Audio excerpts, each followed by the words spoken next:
Hello everyone, welcome my YouTube channel Indian Rail and Metro OHE Technical Group. In this video, we will discuss about the cantilever assembly. Cantilever assembly को कैसे करते हैं, क्या क्या items लगते हैं, कितनी क्वांटिटीज़ लगती है, complete knowledge about the cantilever assembly. तो कैंटिलीवर असेंबली के बारे में आपको कंप्लीट नॉलेज मिलेगा। कौन सा मटेरियल लगता है, क्या आरआई नंबर होता है उसका, कितनी क्वांटिटी लगती है, असेंबली करने के लिए क्या क्या आइटम्स लगते हैं, total complete material list with the RI number, जो कि आपको कहीं भी नहीं मिलेगा।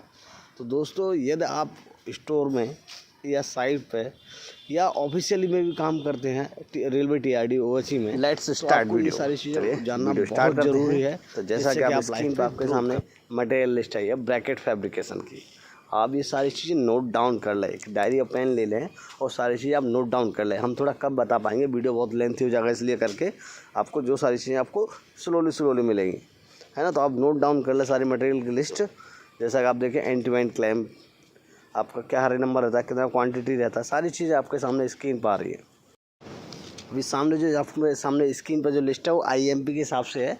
आईएमपी के हिसाब से ABCD और आपका प्रोजेक्ट कितना सारा से रखना है, होल कितना हाउट रखना है, टोटल ये आपने इस ब्रैकेट के लिस्ट के हिसाब से आपने ब्रैकेट फैब्रिकेशन कर दिया, तो आपको साइड पे एडजस्टमेंट करने की भी ज़रूरत है। तो ये लिस्ट को नोट डाउन कर लें, AMP के हिसाब से दिया हुआ है, तो लिस्ट को नोट डाउन कर लें, जिससे कि आपको कभी भी ब्रैकेट फैब्रिकेशन कराना है तो कितना IMP है तो उसका A कितना रखना है, B कितना रखना है, C कितना रखना है, D कितना रखना है, ST कितना होल आउट करना है, ठीक है। ST के मतलब कितना लेंथ का ST होना चाहिए, उसका एडेस्टर का होल कितना होना चाहिए, कंप्लीट आपको सारी चीज़ें जानकारी मिल जाएंगी।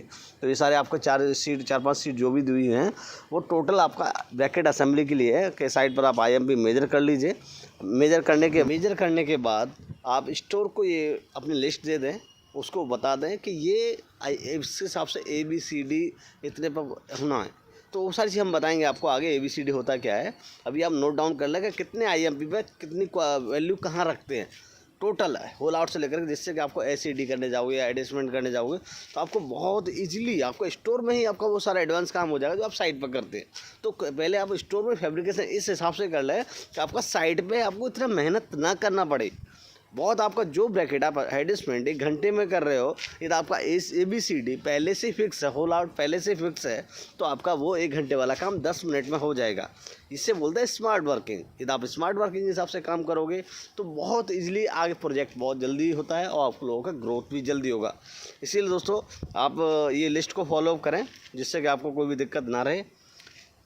मोस्टली लोग क्या करते हैं, अपने साइट पे ही सारा एडजस्टमेंट करते हैं, स्टोर वालों को कुछ भी नहीं देते, जस्ट फैब्रिकेट कर दो बस IMP के हिसाब से। पर लेकिन वो ये नहीं बताते कि मतलब ABCD इतना रखना है, ये तो स्टोर में पहले ही हो जाएगा तो उतना मेहनत नहीं करना पड़ेगा, तो वो काम बहुत डिले जाता है। इसलिए आप स्मार्ट वर्किंग करें। यदि हमारे यूट्यूब चैनल पर आप आए हैं तो हम चाहते हैं आपको कुछ स्मार्ट वर्क सिखाएँ, इसलिए आप इस लिस्ट को फॉलो करें और उस हिसाब से ब्रैकेट असेंबली कराएँ।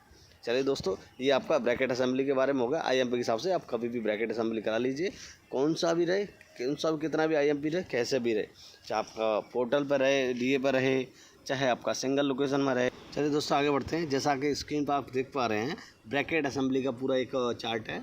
तो आपका नंबर 1 पर आपका दिया टॉप फिटिंग, नंबर 2 पर दिया, इसी तरीके से सारी चीज़ मेंशन की गई है। आप नोट डाउन कर लें और समझ लें कौन सी चीज़ क्या होती है ना। चलिए दोस्तों आगे बढ़ते हैं।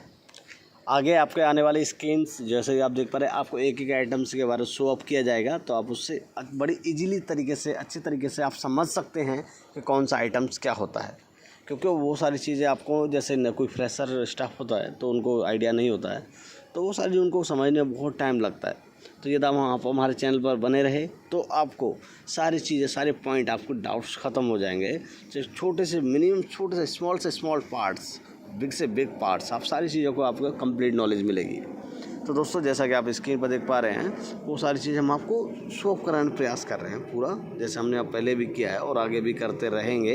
तो जैसा कि आप स्क्रीन पर देखिए, आपका पहला है स्टेयर आर्म मतलब होता है शॉर्टकट में इसको बोलते हैं ST। ये ST पाइप है, आपका ST पाइप है। और ST पाइप का क्या डाया होता है, कितना होता है, ये ब्रैकेट, ठीक है। ST पाइप कंप्लीट नॉलेज है। अब आपका ब्रैकेट ट्यूब है, ये आपका ब्रैकेट BT जो बोलते हैं, ये आपका BT पाइप होता है। ब्रैकेट ट्यूब का साइज़ क्या होता है, सारी चीज़ें मेंशन की हुई हैं, आप नोट डाउन करते चलें, जिससे कि आपको कोई दिक्कत ना आए। टोटल डाया और आपका साइज़ सब कुछ लिखा हुआ है। तो अभी सारी चीज़ नोट डाउन कर लें, चाहिए तो स्क्रीनशॉट भी ले लें, जिससे कि आपको ये समझने में बहुत आसानी रहे। हम चाहते हैं कि आपको एक एक पॉइंट डाउट्स अच्छे से क्लियर हो जाए। तो जैसा कि आपके सामने स्क्रीन पे जैसा कि आप देख पा रहे होंगे, ब्रैकेट असेंबली है। ब्रैकेट असेंबली टोटल दिया हुआ है आपका, कौन सा पार्ट कहाँ रहता है ये, ठीक है। आप नोट डाउन करते रहें और समझ लें अच्छी तरीके से। वीडियो को थोड़ा स्टॉप कर करके भी देखते रहें, क्योंकि क्या है, एक बार में आपको वीडियो थोड़ा अच्छे से डाउट क्लियर नहीं होगा। उसका रीज़न है क्योंकि इसमें बहुत सारा स्ट्रक्चर है। जो आपका 4 घंटे में वीडियो नहीं होगा ना, वो हमने बहुत कम समय में शॉर्टली किया है, क्योंकि टाइम ज़्यादा नहीं रहता है। तो आप इसलिए आप वीडियो पॉज करके आप सारे स्ट्रक्चर की डिटेल्स अपनी डायरी में नोट करते रहें। ज़्यादा टाइम नहीं लेंगे आपका। चलिए दोस्तों, आगे बढ़ते हैं। रजिस्टर आर्म असेंबली के बारे में दिया हुआ है। ये आपका स्टडी आर्म आपका सिविल क्लिप को लेके कॉन्टैक्ट आर्म होल्ड किया हुआ है। स्टडी आर्म ये इसके काम आता है, आप देख सकते हो। स्टडी आर्म में काफ़ी टाइप होते हैं। एक मीटर का स्टडी आर्म होता है, 0.89 का होता है, 0.79, काफ़ी टाइप के स्टडी आर्म होते हैं। अब हम जानेंगे ब्रैकेट एडजस्टमेंट और एसईडी के लेके कुछ डाउट्स हैं, वो भी आपको क्लियर कर देंगे। तो ब्रैकेट एडजस्टमेंट एसईडी में क्या क्या ज़रूरत पड़ता है, किस टाइप से होता है। तो जैसा कि आप देख पा रहे होंगे, आपका साइड पे डबल ब्रैकेट है, ये आपका टोटल पे लगा हुआ ब्रैकेट है। तो सारे आपको डाउट्स क्लियर होते जाएंगे धीमे धीमे करके। तो नेक्स्ट आपको ब्रैकेट एडजस्टमेंट के बारे में एक्सप्लेन करने वाले हैं, तो उसके बारे में आप थोड़ा समझ लें। ब्रैकेट एडजस्टमेंट का मतलब होता है आपका किसी चीज़ को बिल्कुल फाइनल एडजस्ट कर देना कि उसका कॉन्टैक्ट वायर का हाइट कितना रहता है, कैडनी वायर हाइट कितना रहता है, ABCD, और आपका कितना रहता है, BT प्रोजेक्शन, RTP प्रोजेक्शन कितना रहता है, ST का प्रोजेक्शन कितना रहता है, कैसा ST, और आप किस टाइप से मतलब टाइडिंग वाइडिंग टोटल फाइनल चेक करते हैं तो कोई भी चीज़ मिसिंग ना हो जाए। आपका चाहे आपका कैडनी वायर होल्डिंग बराबर है कि नहीं, कॉन्टैक्ट वायर बराबर पकड़ा है कि नहीं, एज पर साइड कंडीशन, स्टागर कितना रखना है, कैडनी का स्टागर कितना रखना है, कॉन्टैक्ट वायर का स्टागर कितना रखना है, ब्रिज प्रोफाइल है तो कैसे क्या मैनेज करना है, ड्रॉपिंग कैसे करना है। तो सारी चीज़ें ब्रैकेट जो सारी चीज़ें फाइनल होती हैं। तो ये सारी चीज़ें आपको अच्छे से जान लीजिए आप, जिससे कि आपको कोई दिक्कत ना आए। जैसे आप ओवरलैप्स हैं, ओवरलैप में ब्रैकेट एडजस्टमेंट किस हिसाब से करते हैं, ओवरलैप में करना बहुत मेन होता है। Height, cross over turn out बनाना, ये सारी चीज़ें ना बहुत क्रिटिकल होती हैं। एडजस्टमेंट में टर्न आउट, क्रॉस ओवर बनाना सबसे मेन है, ये हर किसी को नहीं आता है। तो ये जो बंदा बहुत अच्छा एक्सपीरियंस है वही ब्रैकेट एडजस्टमेंट करा पाता है। कम से कम आपको 5 साल का एक्सपीरियंस होना चाहिए जो बंदा अच्छे से ब्रैकेट एडजस्टमेंट कराए। कुछ लोग कम जल्दी भी कर लेते हैं, तो वो ऐसा कुछ नहीं है कि 5 साल ही चाहिए करके। तो वो जो लोग मतलब जो भी अच्छे स्किल्स, इनकी स्किल्स डेवलप हैं, वो लोग बहुत जल्दी कर लेते हैं, समझ लेते हैं क्यों ब्रैकेट एडजस्टमेंट बहुत क्रिटिकल चीज़ है, और रेल उसी के बेस पे आपका वो अच्छी स्ट्रक्चर पूरा रहता है। तो ब्रैकेट एडजस्टमेंट बहुत इंपॉर्टेंट पार्ट है, और ब्रैकेट एडजस्टमेंट को लेके ही हम आपको ये वीडियो बनाया है कि कैंटिलीवर असेंबली सही होगा तो ब्रैकेट एडजस्टमेंट भी ऑटोमेटिकली सही ही होगा। तो कैंटिलीवर असेंबली सही कराएं। ये अम्ब्रेला टाइप ब्रैकेट का स्ट्रक्चर है, बोथ साइड में दिया हुआ है। एक्चुअली आज अब तो नहीं करते हैं, पहले कभी किया करते थे।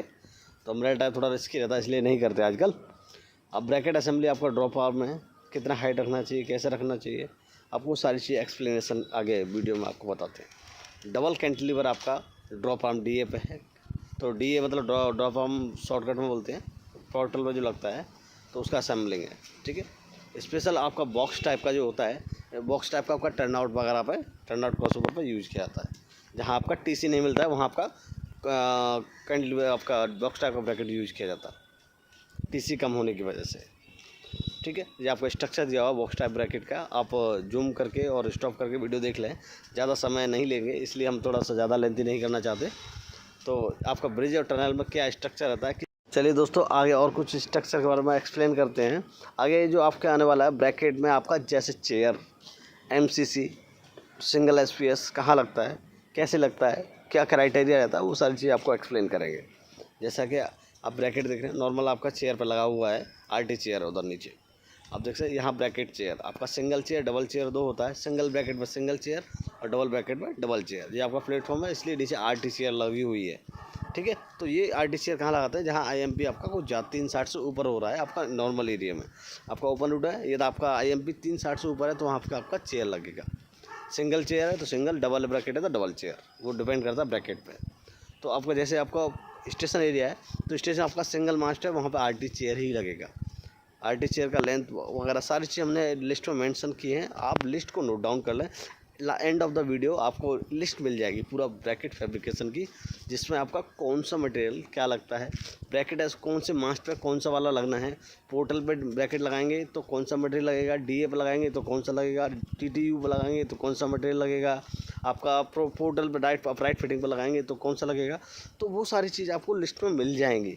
आप लिस्ट को वीडियो को पॉज करके वो सारी चीज़ आप नोट डाउन कर लें। ये डिटेल्स आपको किसी भी वीडियो में नहीं मिलेगी विद आरआई नंबर के।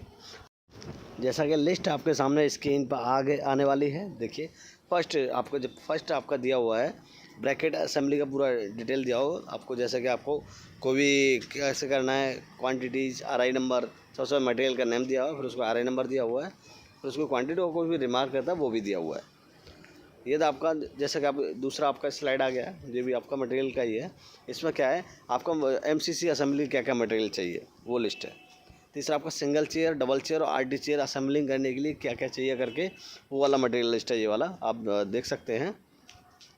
नेक्स्ट स्लाइड है आपका, नेक्स्ट स्लाइड में आपका क्या है पोर्टल्स के बारे में, ठीक है। नेक्स्ट स्लाइड में आप देख सकते हैं ये आपका ब्रैकेट इरेक्शन है आपका पोर्टल पर, आपको डायरेक्ट कैसे करते हैं, जैसे आपको डायरेक्ट ब्रैकेट पे पोर्टल रहता है तो उस पर क्या क्या मटेरियल्स लगता है करके, ठीक है। ये आपका एमसीसी इरेक्शन के लिए, एमसीसी इरेक्शन डायरेक्ट पोर्टल पर करना है तो क्या क्या मटेरियल लगेगा।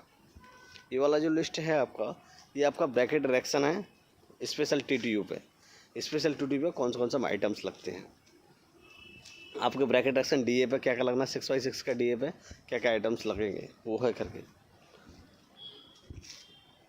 ऐसे इसी तरीके से आपके दूसरा नेक्स्ट स्लाइड है आपकी, उसमें भी आपका ब्रैकेट इरेक्शन के लिए लिस्ट है, वो आपका डीए ब्रैकेट डीए 2 पे कैसे लगता है, 8x6 का जो डीए होता है उस पर क्या क्या मटेरियल लगता है, उसको फिक्सिंग करने के लिए क्या क्या मटेरियल चाहिए। चलिए दोस्तों आज के लिए इतना ही रखेंगे। आशा करता हूँ मेरे द्वारा शेयर की हुई जानकारी आपको पसंद आई होगी। यदि आपको पसंद आए तो आप मुझे कमेंट सेक्शन में कमेंट ज़रूर करें, जिससे कि मुझे थोड़ा अगले वीडियो बनाने में और अच्छा लगे।